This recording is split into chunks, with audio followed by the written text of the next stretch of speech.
Cilicia is the ancient country in the coastal region of Asia Minor, extending from the Taurus and the Amanus Mountains to the shores of the Mediterranean Sea.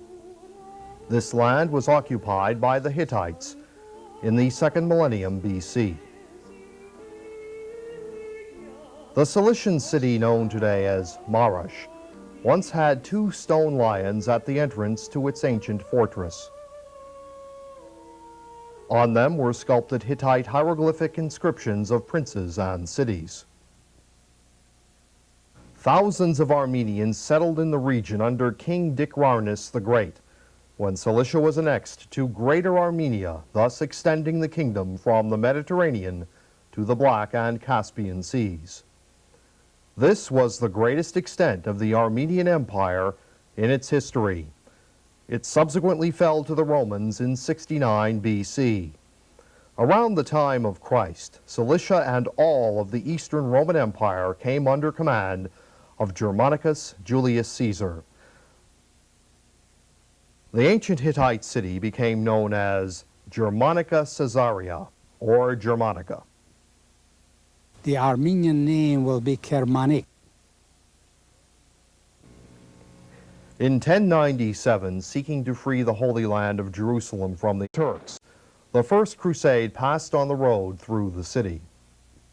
It was occupied by the Frankish leader Baldwin and renamed Maressia for his hometown of Marash in the region of Cambrai, France. The Turkish word for Maressia is Marash. During the 300-year existence of the Cilician kingdom founded by Reuben, Marash was often the capital for kings, such as Tartul and Hetum.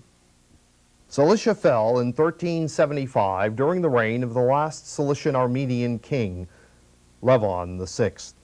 The next century, the city of Marash and all of Cilicia became an Ottoman Turkish province.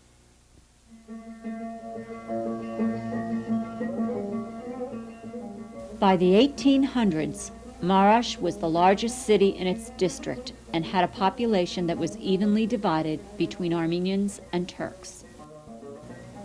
Due to its remote location, away from railroad lines and shipping ports, trade was conducted by caravan with places such as Aleppo, Aintab, and Adana. It was a very scenic city with a lot of trees and greenery and running water all over. Every house had a running water 24 hours a day and gushing down from the Taurus Mountains, where the snow used to accumulate during the winter and give us that beautiful water during the summer.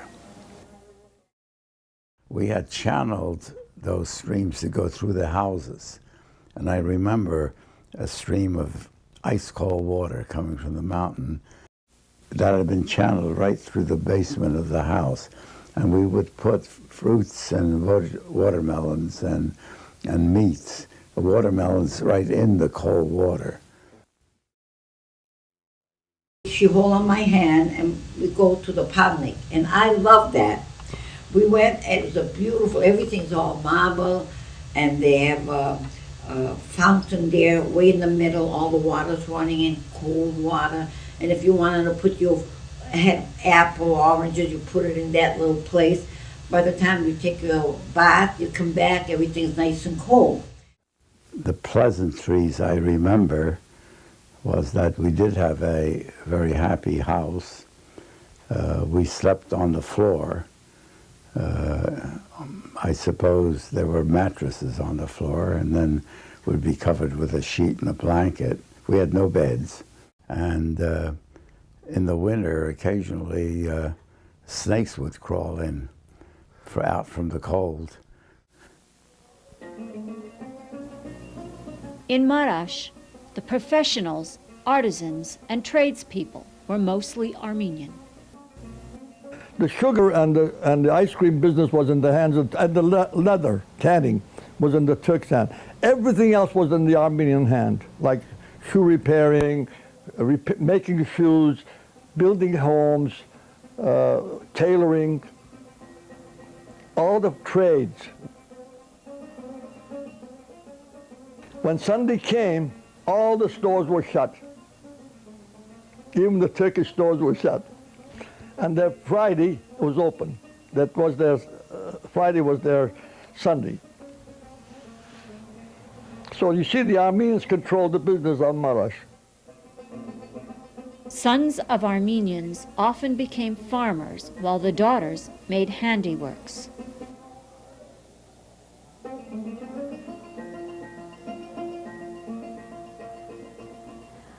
There are two types of Marash embroidery. This type here is an interlacing stitch, and this stitch is sometimes called urga or nakash.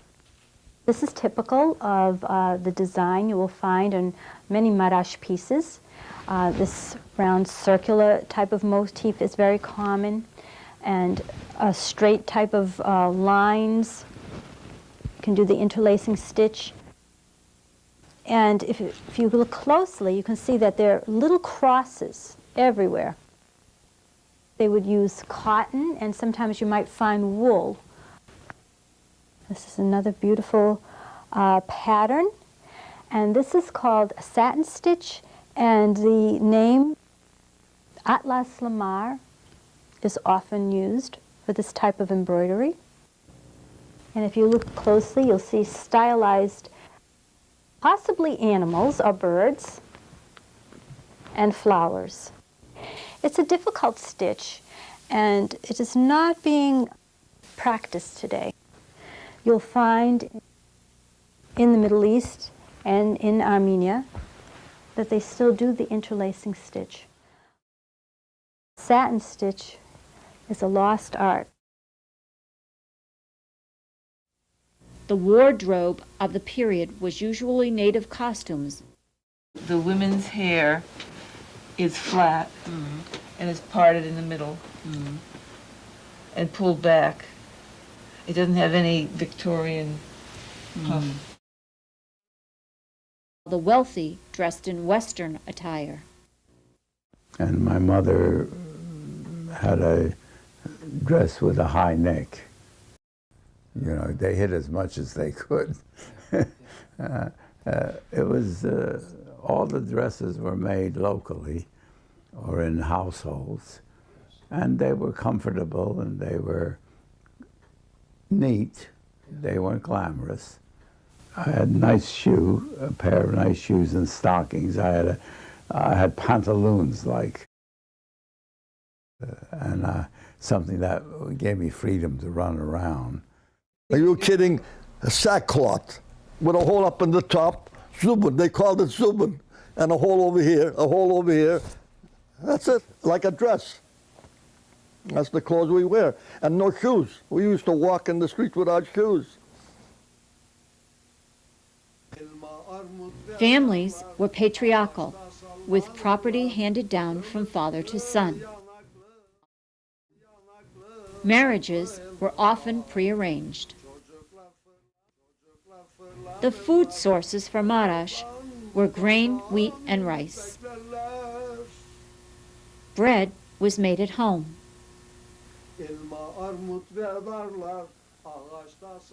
And wine was made from grapes crushed by the feet. Dried fruit, such as pears, raisins, prunes, apricots, and mulberries, were traditional snacks.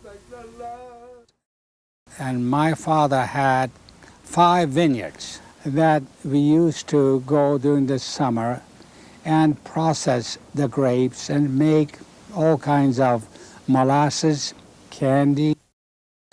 We knew nothing about chocolate or any other candy. the natural candy. I remember the tarhana. The ladies used to make this in the summer. Whole wheat and yogurt, mazun we called it. Mix it up and dry it on sheets in the sun, using it in the winter for soup and whatnot, or eat it just like a cracker. There were many fig trees, and we used to pick the figs off the tree that had burst open, and the juices were, we would wait till they were really ripe. We had a funan, you could get memejun, lavash, bread, fresh, they make it for you. They used to make kebab and send it there and they cook it for you. They made chima and they want to roll it up in the bread and eat it. Many diseases were prevalent, including smallpox, malaria, diphtheria, scarlet fever, and eye diseases such as trachoma. Your eyelashes turn inward, and I remember my poor mom was always had this eye, watery eye. Of course, they didn't have the proper treatments and medication, maybe.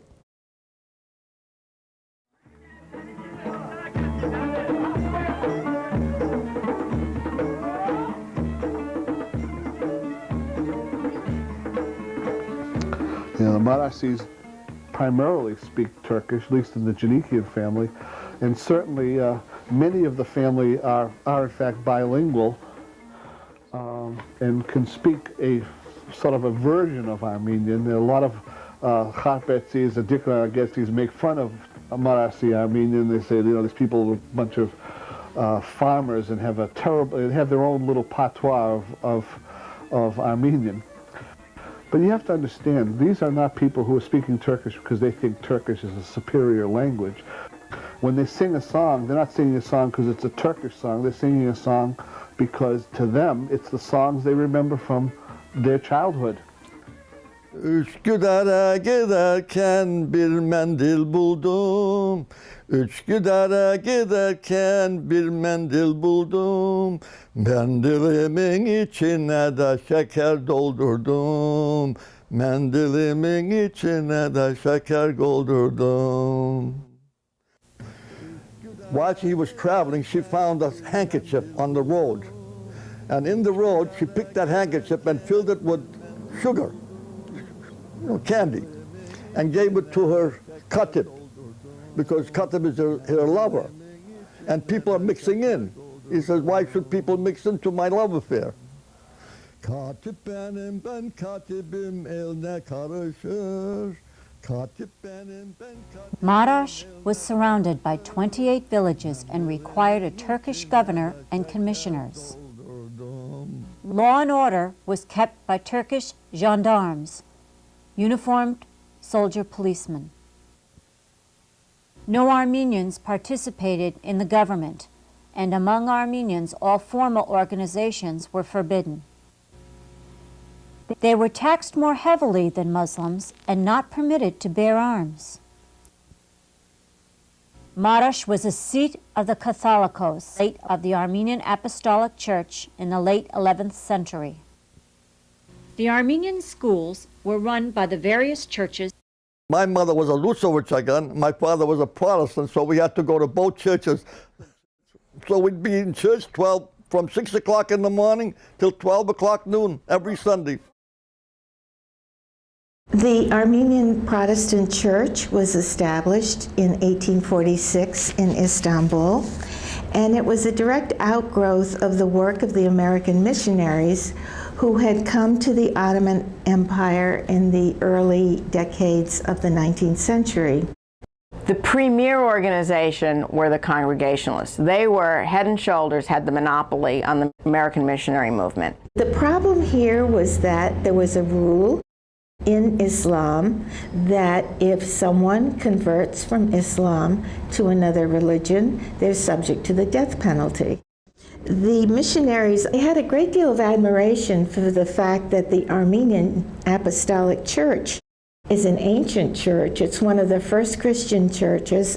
But there were a lot of Armenian Apostolics and Greek Orthodox, for example, who were unhappy with the state of their current Christian churches in the Middle East.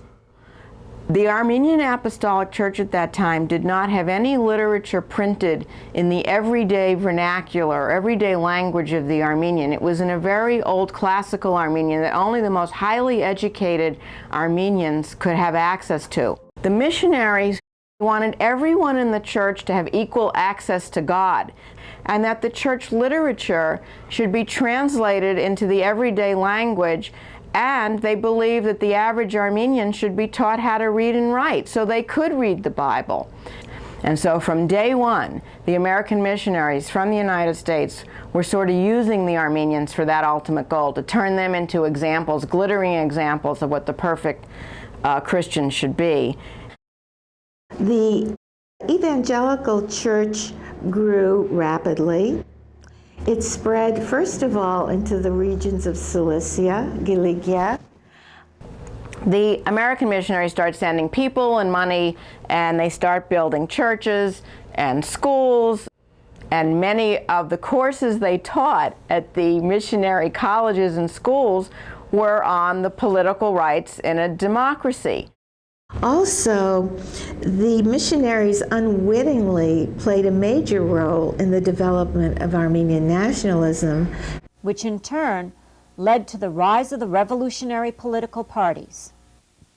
They were organized to demand the implementation of reforms regarding the increasingly oppressive treatment of the Armenians.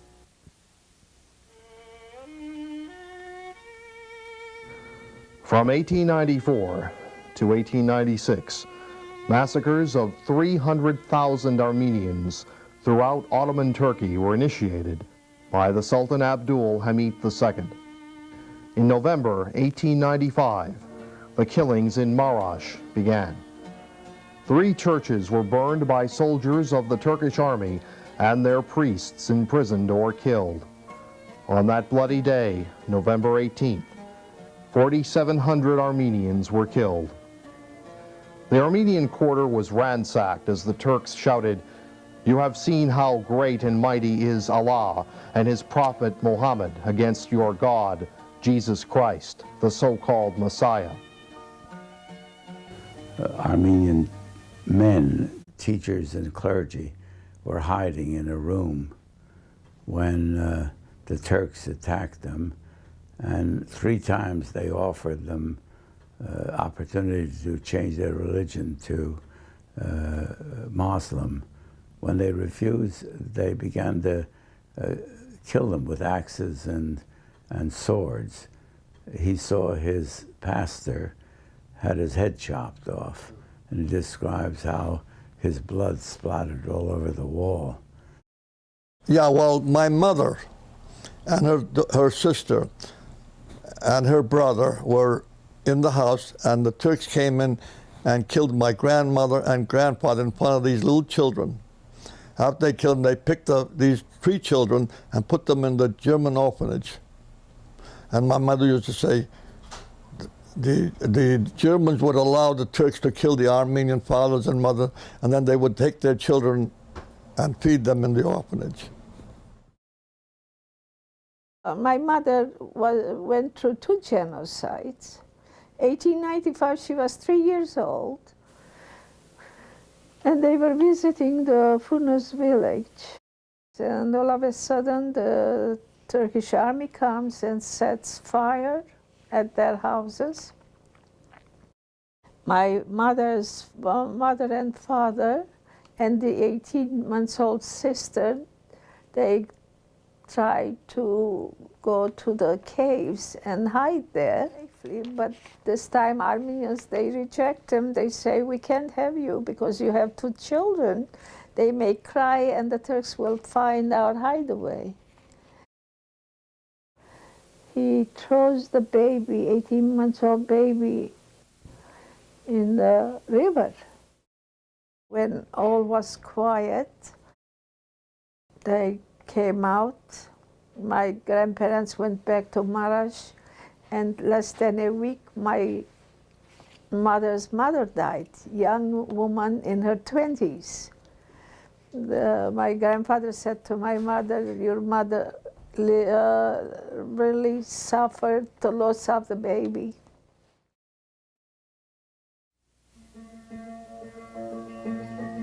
In 1908, the Committee for Union and Progress, the Young Turks, overthrew the Sultan and formed a representative government. However, the Young Turks' ideology of pan-Turkism, by definition, required the ethnic cleansing of the Armenian population, the largest non-Muslim minority. In 1909, under the pretext that Armenians were planning a revolution to establish an independent Cilicia, the Young Turks initiated the massacre of at least 2,000 to 3,000 Armenians in Adana, where the Evangelical Union annual conference was taking place. My father, in 1909, was a delegate to the gathering of Armenian evangelical ministers in Adana. My mother told him not to go, prevented him from going. Had he gone, he would have been dead. The killings spread throughout Cilicia, where 25,000 to 30,000 died. In Marash, about 60 were killed. It is believed that the massacres were limited there due to the threat of the fighters of the neighboring mountain city of Zeytun, who sent an ultimatum to the Turks of Marash to cease killing Armenians. Well, Uncle Watan went from village to village preaching the gospel to the Turks and the Armenians. He got a letter that Jesus Christ was going to set a kingdom upon earth. So when the Turkish government got a hold of this, oh, so you're going to rebel against the government and going to create a kingdom on this place, huh? So they put him in jail. 9 months he stayed in jail without a trial. Finally, in 1909, the trial came up, and he was exonerated, and that's why he came to America in 1912.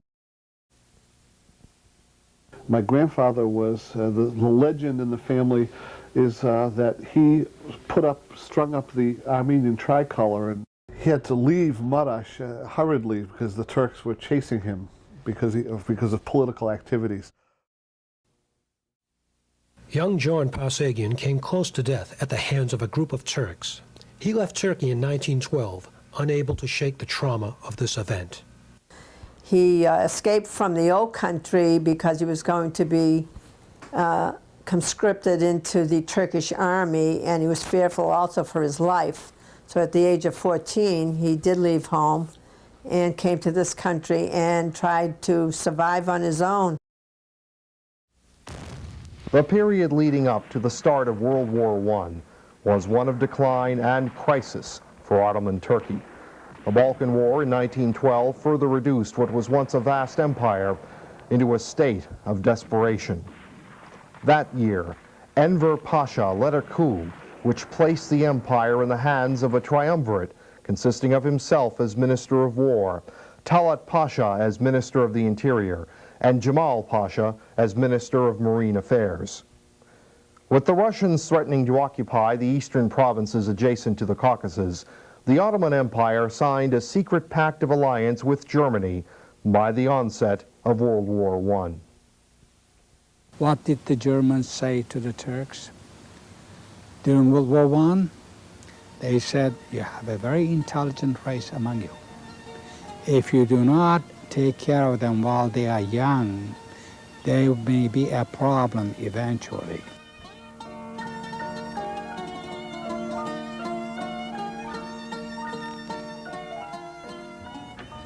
The deportation and genocide of the Armenians of Turkey began on April 10, 1915, at Zeytun. 17,000 Zeytunzis and surrounding villages were marched through Marash on their way to the death camps. With pieces of bread hidden beneath her coat and apron, Rahel Parseghian fed the marchers as they passed by her. For many, it would be their last meal.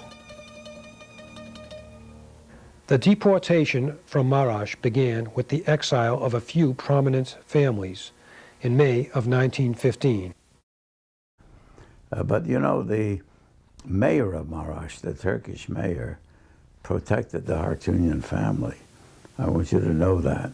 He was a friend of my father's. And he even showed my father the orders from Constantinople for the extermination of the Armenians.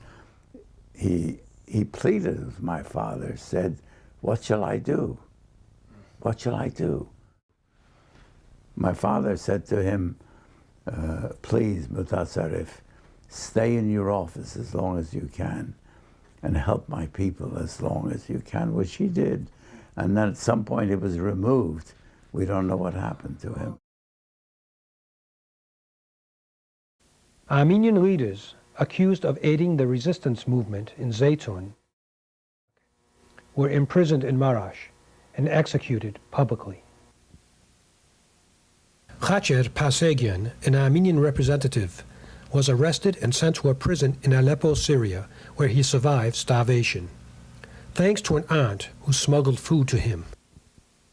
And my grandmother, they let her run the business because she was feeding probably the Turks too. Armenians serving in the Turkish army were marched into the fortress and were marched out unarmed.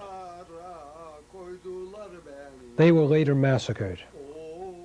The Marashis were being deported to desert camps such as Bab, outside of Aleppo, and along the Euphrates River to Birajik, Razalain, and Deir Zor, where the vast majority died of cholera, dysentery, and starvation.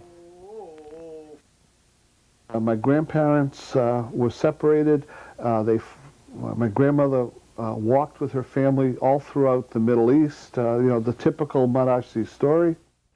While I was a little girl, 3 years old, we had to leave Marash because of the war that was going on. Of course, when you're 3 years old, you don't remember too much. Then we headed to Jerusalem. We were there for about 4 years. My father couldn't talk about it. I tried to question him a few times and he couldn't talk. So he lost all his family, yeah? Except for 2 brothers. They were separated somehow, the 3 of them. And that's all that survived? That's all that survived. Refugees lived in tent cities in the Aziza district of Aleppo. The conditions were not favorable. It was not healthy. Malaria, open sewage, and flies. Some orphans were taken in by Arab families. Being absorbed into another culture was for many the only chance for survival. For some girls, however, this meant forced marriage and slavery.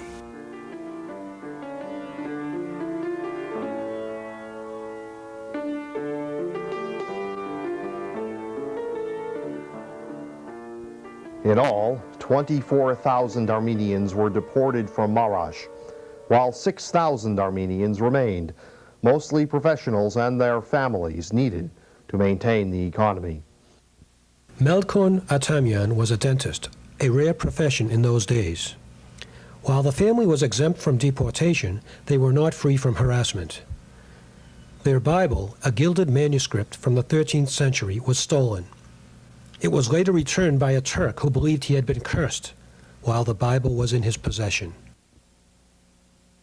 Once she got the written notice to go on the death march, moved to another neighborhood, especially a Turkish neighborhood, and lived there 2 or 3 weeks, and then come back. In the meantime, the gendarmes would search the house to see that we've gone on the death march. When they would come to our house, see it empty, they would know that we're gone. As a result of the pleas of Henry Morgenthau, the American ambassador to Turkey, relief efforts were begun in late 1915. In 1916, Bogos Nubar Pasha, the leader of the delegation for Armenian interests in Paris, met with Sir Mark Sykes of England and Georges Picot of France, where they agreed to organize Armenian volunteers. In November, the French government announced the formation of the Légion d'Orient, consisting of 5,000 Armenians. Many were from America and Europe. Sykes and Picot had verbally confirmed the award of Cilicia to Armenia. However, this land, as well as Syria, would be placed under French control after the war as part of the secret Sykes-Picot Accord of 1916 between Britain, Russia, and France. In September 1918, General Edmund Allenby, Commander-in-Chief of the Allied forces in the Middle East, sent troops to the Palestinian front, where the Légion d'Orient distinguished itself in a victorious battle against the Turks, waged on a hill called Ararat. Mustafa Kemal Ataturk and the Turkish army were forced to retreat beyond Aleppo into Turkey. The Mudros Armistice between England and Turkey, with no French participation, was signed confirming the surrender of Turkey and reducing all Turkish forces except for policing purposes. The British leaders argued that having taken the land in battle, they were entitled to the bulk of occupied territories in the Middle East. Their interest was in access to the Black Sea and rail connection to the oil fields of Baku. The French also had interests in the region, with hopes for trade concessions and access to natural resources. Although France was to occupy Cilicia, the British were in overall command. In February 1919, the British force arrived in Adana, followed by the Légion d'Orient, renamed the Armenian Legion. By March 8, 1919, Marash was under British control, and by the end of that year, tens of thousands of Armenians were repatriated to the cities, towns, and villages of Cilicia.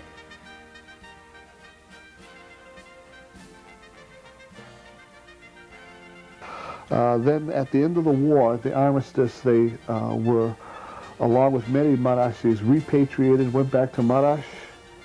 They thought they'd be in the safety of the British forces that would occupy Marash. Roger Parseghian was released from prison when the British occupied Aleppo and returned home to Marash, where he rebuilt his grocery business. Rahel had supported the family, operating looms, weaving textiles in the home. At this time, the Armenian delegation to the Paris Peace Conference was appealing to the Allies for an independent Armenian state within Turkey. It would stretch from Cilicia to the newly formed Armenian Republic as the protectorate of a major power.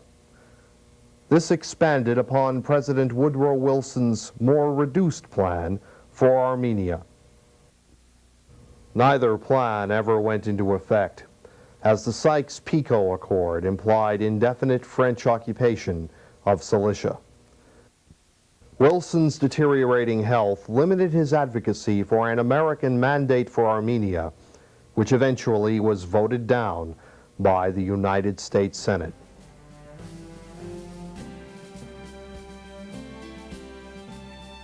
It was not until March 1919 that the Near East relief personnel were able to enter Turkey.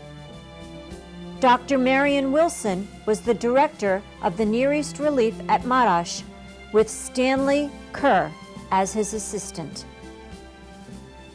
The girls' college was under Miss Ellen Blakely, and the Reverend James K. Lyman served on the American Board of Missions. After World War I, the German mission, which had arrived after the 1895 massacres, was transferred to the Americans who took over the German hospital and an orphanage for the boys in 1898 named Beth Shalom, the House of Peace. Vocational training included operating looms, shoemaking, and carpentry. Which my mother, for the rest of her life, was very grateful that she was sent to orphanage and became a kindergarten teacher at Beit Shalom, which was boys' orphanage. The Bethel Girls Orphanage provided homemaking training, sewing, cooking, needlework, childcare, and some nursing skills. The former German hospital staff included Dr. Haratun Der Gazarian. By October 1919, the process of returning Armenians to their homeland was completed, while many others chose to remain in Lebanon and Syria. In Marash, 16,000 deportees returned after the war. At this time, it was circulating that the British were withdrawing from Cilicia, Lebanon, and Syria to be replaced by the French. After the fall of Turkey or Germany, the Allies became acute rivals. The rivalry was so acute between France and England that they were going to destroy each other. And the Armenians were in between the two fires. Gelme İngiliz gelme, faydası yoktur. Bini bini oğluna giden Ermeni. In other words, don't come English because it's no use. We've lost. Millions of Armenians are gone. It is said that the British, reluctant to yield Cilicia, released Turkish prisoners and left arms at their disposal, hoping for them to rebel against the French occupying forces. The French were to occupy Marash, Eintop, and Urfa by November 1st. However, the railway from Beirut to Aleppo, the supply line, was under the control of Emir Faisal, who, in his quest for an Arab state, was unwilling to allow access to territory that he had taken with the British during the war.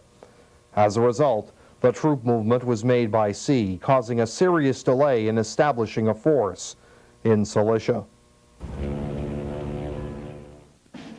The first group of French soldiers to arrive in Marash were several hundred Armenian legionnaires, the Gamavors.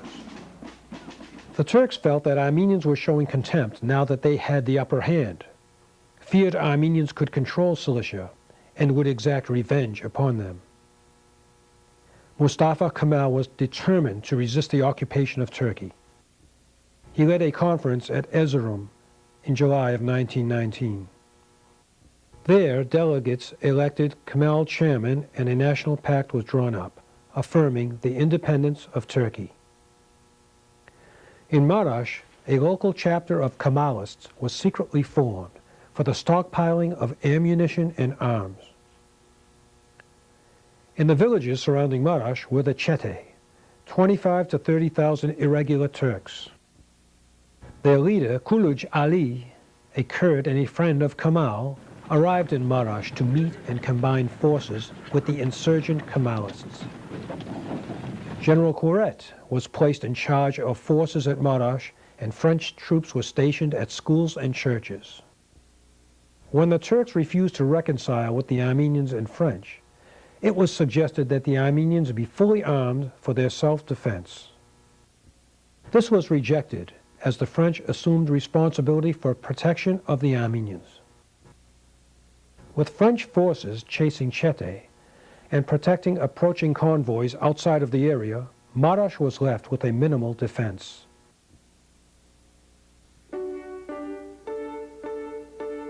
On January 19th, 1920, Armenian Christmas was celebrated, the Turkish calendar being 13 days behind the traditional January 6th. Christos Tsanav, Yev Haidnetsav. Christ is born and has made it known to us. And then they'd go from roof to roof and put down a basket through the chimney and you'd put something in it. That was Christmas. Anticipating a Holocaust, an emotional church service was held under French guard at the church of Surp Azvazazin.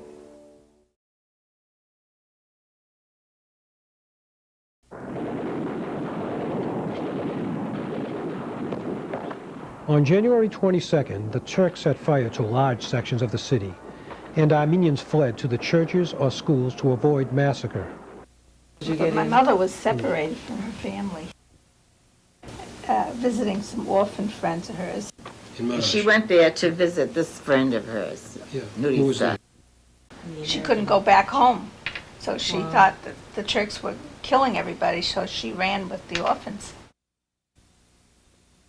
I was only about 6 to 7 years old. Now, some of us were hiding in the basements. Eventually, the Turkish gendarmes got into the basements looking for more Armenians to kill. And they gathered about 850 of us from my neighborhood.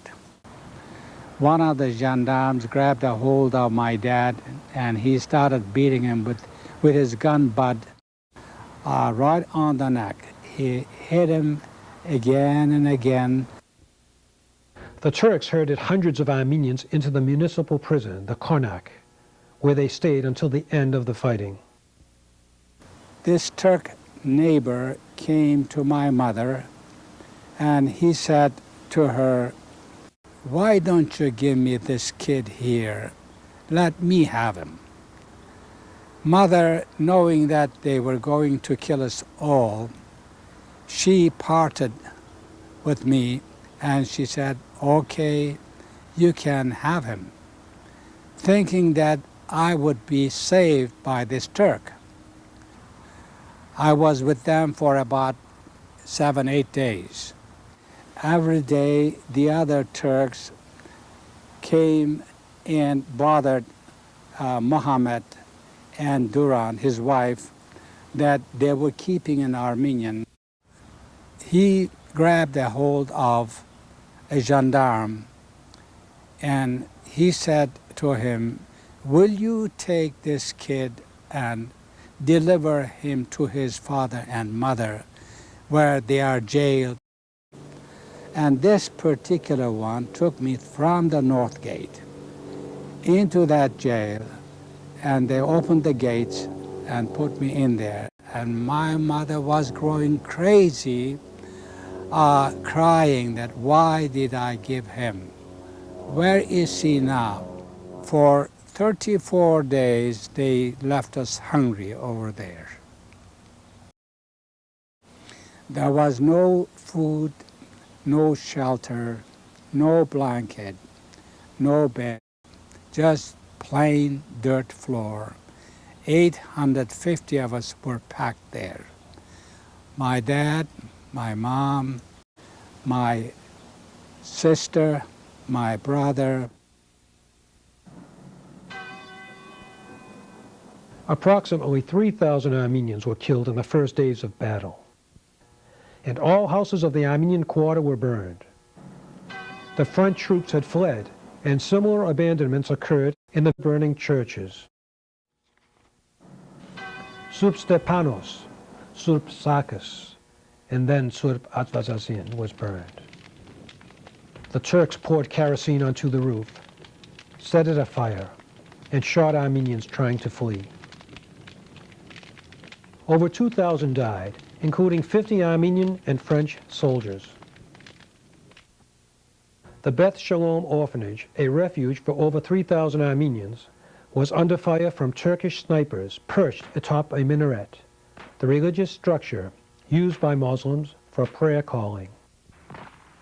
It was eventually captured by Armenian legionnaires, and the orphanage withstood the attacks and the fire. So we had moved to Bet Shalom. Bet Shalom was the place where the Armenians congregated. So we had to live with the stables, with the horses. In Bet Shalom, where we were, there was a woman baking bread in the corner of a fence. And I thought I would go over there, maybe I could steal a piece of bread. And they were shooting for the minaret, sharpshooters. A bullet came and singed my hair. I had a cowlick. Singed my hair and hit the woman between the eyes. And she dropped dead. And I picked all the baked bread and ran under a stairway, and ate every bit of it. And I didn't eat for 2 days after that. I wasn't hungry.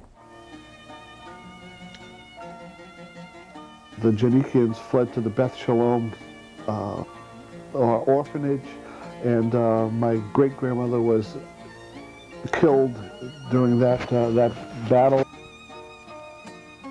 Of the 3 Protestant churches in Marash, the largest was the First Evangelical Church, with 5 buildings in its compound. On February 4th, the Turks burned the church, and the Armenians packed into its 2 remaining buildings. My father said to the family, "My dear ones, don't be afraid. Soon we will all be in heaven together." Before the whole church burned and we were extinguished, we found the entrance to the trench, and we escaped to the Armenian quarters where they were defending themselves. 3,700 refugees were now at the Franciscan monastery, where numerous defenders, moving quickly from position to position, gave the illusion of a greater defensive force. It was never taken. Sur Purgic, the Catholic Church, was guarded by Armenian legionnaires and French. It contained about 3,000 refugees, including some Turkish civilians. After the French troops fled, it was heroically and successfully defended by Setrar Kolakian. Inside Karasun Manuk Church were hundreds of Armenians, including young Stepan Balyozyan, who sought refuge with his family throughout the duration of the siege. On February 7th, Colonel Normand, arriving with reinforcements from Adana, reached the outskirts of Marash and began shelling the mountains in the southwest.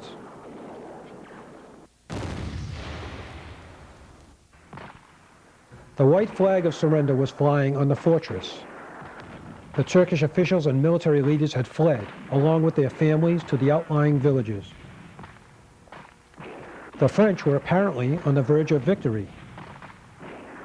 At this time, the Armenians rushed out of their hiding places and began looting and burning Turkish homes and mosques, killing Turks in the process.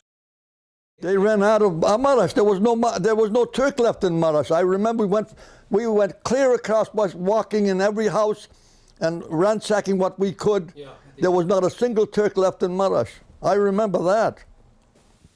However, on February 8th, Colonel Normand relayed a message from Adana, sent by General Dufeu, the commander-in-chief of the Cilician French force. It was an order to General Coiret at Marash, stating that the French troops were to evacuate the city. The French forces were low on rations and ammunition, and the temperature was well below freezing. The Armenian legionnaires, against orders from the French, had spread the news of the impending evacuation. The French, in some cases, attempted to prevent the refugees from following them. But Armenian officers intervened, and they were allowed to stay 1 kilometer behind the French troops.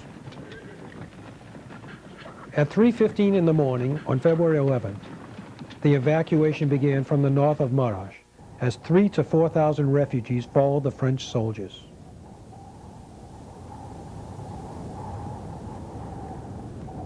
With trembling hearts, we stumbled out into the darkness. We did not follow the road, but went across rough fields.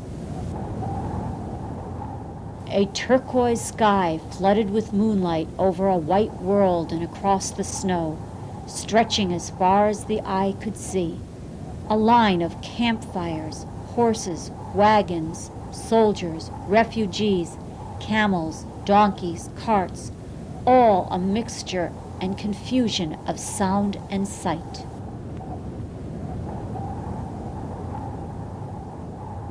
Screams of horses, shrieks of women who could not find their children, wails of children wallowing in the snow alone. In a very few hours we were passing the dying all along the way. The column was quiet. There was hardly a sound for hours, except the scream of someone falling. The column went on silently, leaving them there. Armenian women have a way of carrying children on their backs. That morning, we passed hundreds of mothers carrying their children in this way. I do not know how many hours we had been walking when I found the first dead child on its mother's back. The child was certainly dead, and she did not know it. The mother seemed not to understand at first, trudged onward for a few steps, and then let go the child's hand. The body fell, and the mother went on.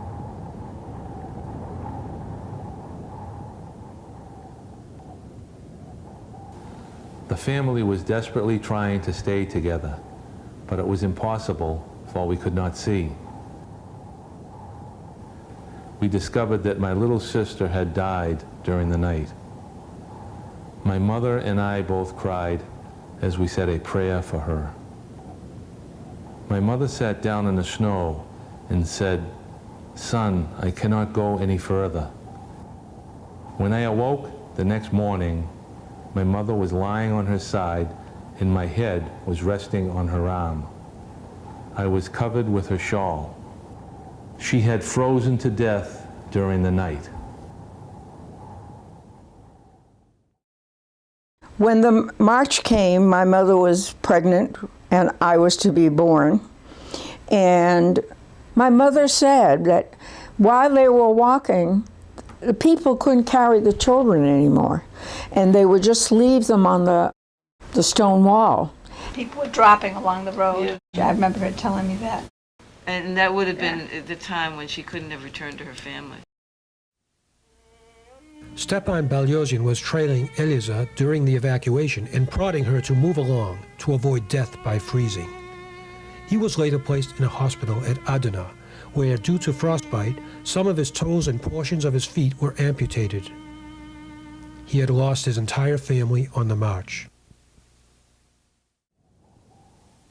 On February 14th, they arrived at Islahiye on the railroad. At least a third of the evacuees had died along the way.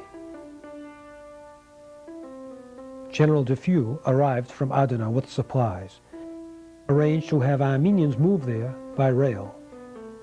From Adana, some refugees continued to Messina, the port on the Mediterranean, while others went to Iskenderun, Aleppo.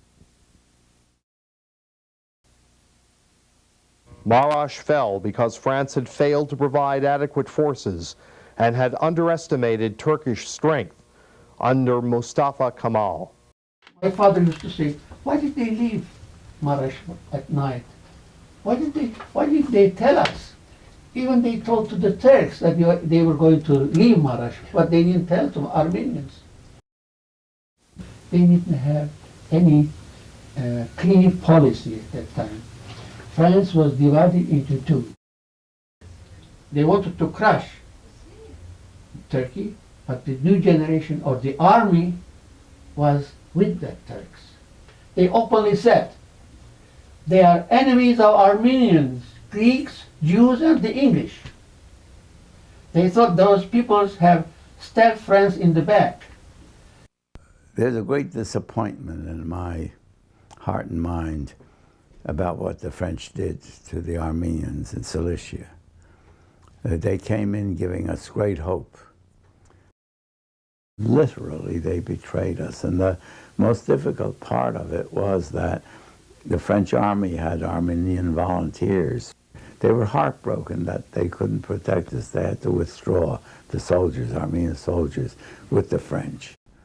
The politicians, the leaders, the dictators, the presidents, the councils make decisions. Those who are not part of that overall plan suffer. And we were not part of the overall plan. We were expendable. This was the first battle of the so-called War for Turkish Independence, which was no more than a reclamation of Armenian territory taken by the Ottomans hundreds of years ago. The toll of the 3-week conflict was 8,000 Armenians and 4,500 Turks. French casualties numbered 1,200, and the Armenian legionnaires lost 150 men.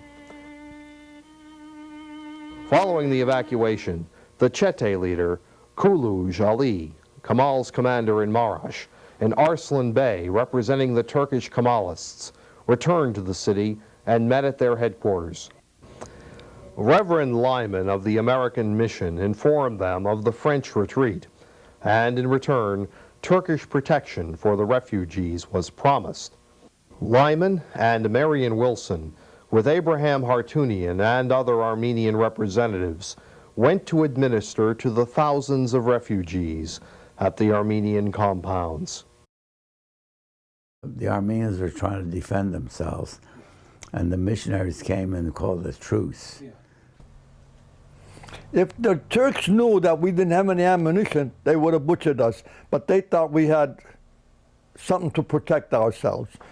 So they made peace with the missionaries. At the municipality building, the Konak, hundreds of Armenians still remained as prisoners. Eventually, the American missionaries arrived, removed them, and gradually fed them. Eliza Parseghian, watching her hungry baby crying for food, had kept his hopes up by proclaiming that Jesus was going to come and break down the prison doors and save him from starvation. And I also had typhoid. My mother used to tell me, right after that jail, my mother used to tell me 3 times she cried for me that I was dead and gone, and I came back to life. For the rest of February 1920, Armenians were confined to churches and orphanages, and for months, none dared to open their shops in the marketplace. They lived under severe restrictions. Their mail was censored and travel was not permitted.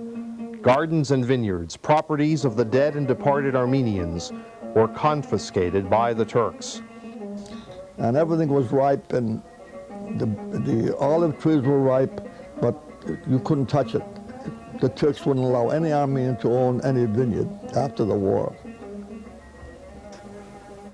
The surviving Armenians were looked upon as if they were a symbol of the lack of the perfect genocide. And any opportunity they had, an Armenian would be shot here, and a girl would be abducted there. In other parts of the occupied region, the Kemalists were making their presence felt. Surrounded by thousands of Turks and Kurds, the French garrison at Urfa agreed to a truce, evacuated the city, and was ambushed and massacred. At Aintab, the 11-month siege of the city ended with the Turkish surrender and the restoration of French control. However, at that time, February of 1921, the Second Allied Conference in London was being held to revise the post-war Treaty of Sèvres, in which Armenia would receive portions of the eastern Turkish provinces. The Kemalists had refused to acknowledge the treaty, and as a result, the Allies, unwilling to commit to enforcement, agreed that foreign powers should evacuate Turkey. The French would receive concessions, the development of natural resources, and protection of French cultural interests. In November, Turkey and France approved the Ankara Accord, which acknowledged the withdrawal of French troops from Cilicia by January 4th, 1922. Soon after the French left, we left Marash in January, and we came here 3 months later. We were here in April. Around 1922, my grandfather was able to find out that his family was still alive. So my father wrote from America and said, I can't come to Marash anymore. Why don't you gather the children together and get to Marseille?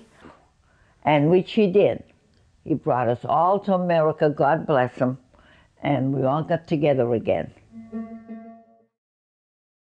No provisions were to be made for the evacuation of Armenians.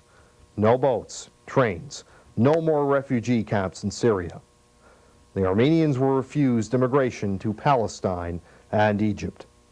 Only Lebanon took them in, where, years later, the Marash evacuees would construct the city of Nor Marash. When I was 1 year old, they were already building their house. 2-room house, but it was better than the refugee camp.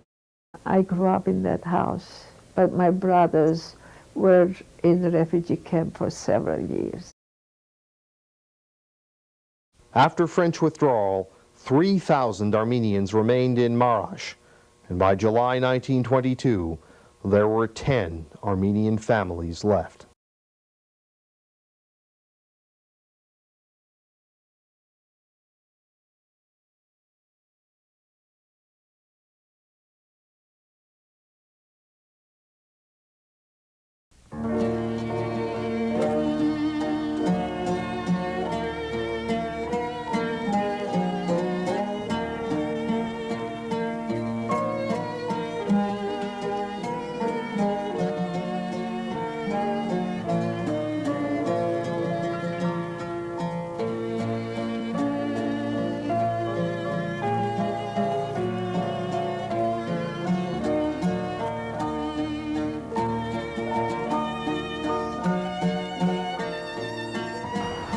My father was Steve Baliosian, and through the years growing up, I heard the stories he would tell me, and I would question him about different things. But in the end, I came away with one thing, and that was that to never let this happen again.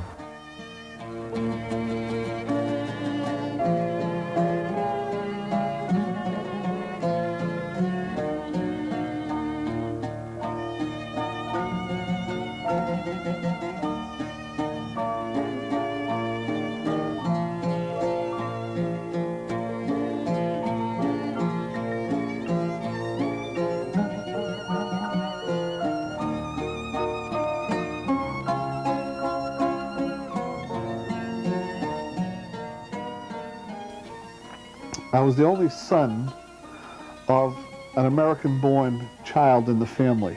You know, my father was born in the United States. Everyone else was born in, quote, the old country. So my grandfather called me Yankee boy. He didn't speak English at all. He just knew Yankee boy. He'd call me Yankee boy and Sheka. They sing Yundum Sheka all on to me. And it's a very, you know, I am a musician, and one of the songs that I play often is that song. And every time I play that song, I think about the Uncle Adam and my grandfather Krikor Janikian.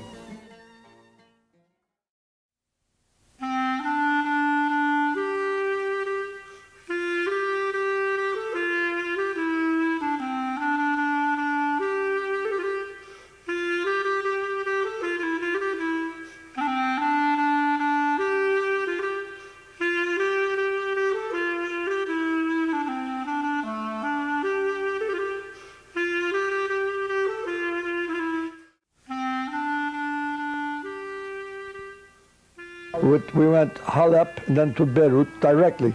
How did you go? What a jackass. Really? On a jackass. Oh, they did the dancing. They mixed the Turkish Armenian dances. They have Armenian songs and Turkish songs. I can't remember them. They always had a good time, you know, when they get together. Armenians are always like that. Always had a good time.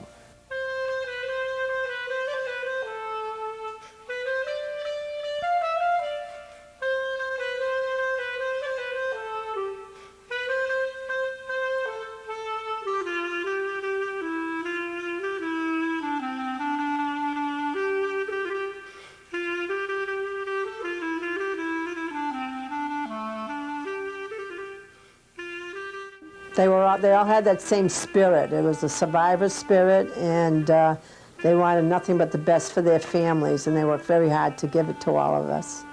And they loved to dance. They just loved to get up and dance and just enjoy a good time. They went through so many sad times that when they had the opportunity, they would love to sing and dance and drink their coffee, have friends over.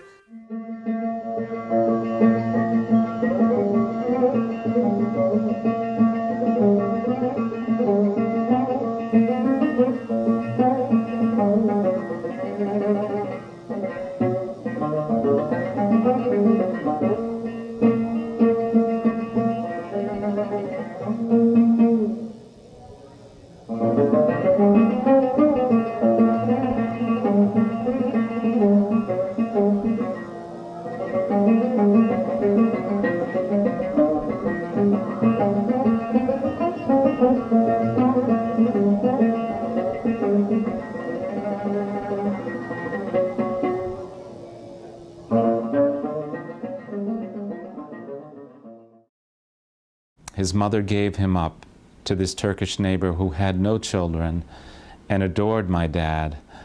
And every time I think about that story, as a father of 2 young children, I can't even fathom the desperation of giving my children up and knowing that I would be doing that out of such love, desperate love, so that they might survive. After over 2,000 years, the end came for the Armenians of Marash and Cilicia. Lamenting a lost yet vibrant way of life, they rebuilt their communities in strange and foreign lands. Such was the plight of thousands of Marashis, whose homeland became forever a memory.